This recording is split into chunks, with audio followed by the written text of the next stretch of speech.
ఈ సీఈసీ దెబ్బకు ప్రధానులే విలవిల్లాడారు. TN Seshan central election కమిషనర్గా పనిచేసిన ఈయన దెబ్బకు మాజీ ప్రధానులే వణికిపోయేవారు.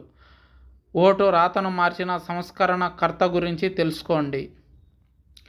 ఎన్నికలు వస్తే 1990 ముందు వరకు దేశంలో అధికార పార్టీలు ఆడిందే ఆట, పాడిందే పాటగా కొనసాగేది. ఎన్నికల విషయంలో పెత్తనమంతా ప్రధానులదే. అయితే కొన్ని రాష్ట్రాల్లో ఫ్యాక్షనిజం, కొన్ని రాష్ట్రాల్లో దొరల పాలన, కొన్ని రాష్ట్రాల్లో గౌడుల పాలన, ఈ రకంగా రాష్ట్రాల్ని కబ్జాలు చేసేవి అప్పటి పార్టీలు. కానీ టీఎన్ శేషన్ ఎలక్షన్ కమిషనర్గా ఎన్నికైన నాటి నుండి మార్పు వచ్చింది. ఎన్నికల తేదీలు ఎప్పుడు ప్రకటించాలి, ఎన్నికలు ఎప్పుడు జరపాలి, ఏ రాష్ట్రంలో ఎన్ని దశల్లో ఎన్నికలు నిర్వహించాలి, ఎన్ని దశల్లో ఎన్నికలు నిర్వహించితే ప్రజలకు ఓటు వేసే సౌలభ్యం దొరుకుతుంది, ప్రజల శాంతికి భద్రత కలుగుతుంది, అక్రమాలు జరగకుండా నియంత్రించవచ్చు, ఇలాంటి అనేక విషయాలపైన విశ్లేషణ చేసిన వారు టీఎన్ శేషన్. ఇలా ఒకటేమిటి, ఎన్నికలకు సంబంధించిన ప్రతిదీ అధికార పార్టీలే వెనక నుంచి చూసుకునేవి. భారత్ ఎన్నికల కమిషన్ ఈసీఐ పేరుకే స్వయం ప్రతిపత్తి కలిగిన వ్యవస్థగా ప్రజలకు కనిపించేది. ఇదంతా బహిరంగంగా జరిగేది. అయితే ప్రధానుల కాళ్ల దగ్గరే ఎలక్షన్ కమిషన్ గతంలో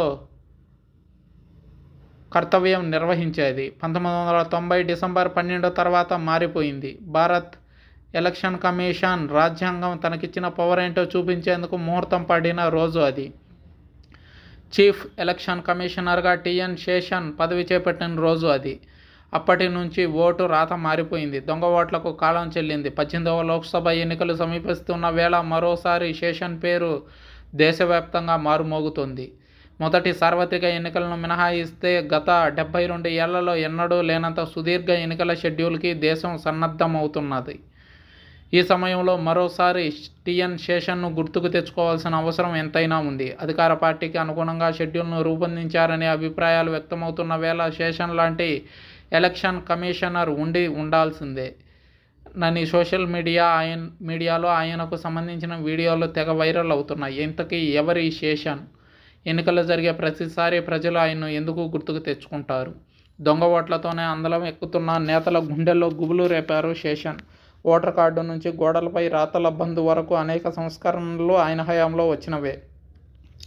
1990 డిసెంబర్ 12 నుంచి 1996 డిసెంబర్ 11 వరకు చీఫ్ ఎలక్షన్ కమిషనర్గా పనిచేసిన శేషన్ రాజ్యాంగానికి ఉన్న బలమేంటో కళ్ళకు కట్టినట్టు చూపించారు. అదే సమయంలో అక్రమాల ద్వారా కుర్చీ ఎక్కే బడా నేతల్లో భయం పుట్టించారు. శేషన్ అంటే అందరికీ గౌరవం, శేషన్ అంటే కొందరికి భయం, శేషన్ అంటే మరికొందరికి హడలు, శేషన్ అంటే మరికొందరికి ద్వేషం. అందుకే నాటి బెంగాల్ సీఎం బసు శేషన్ని మొదట పిచ్చికుక్కతో పోల్చారు. తర్వాత ప్రధానమంత్రి రాజీవ్ గాంధీ ఆయన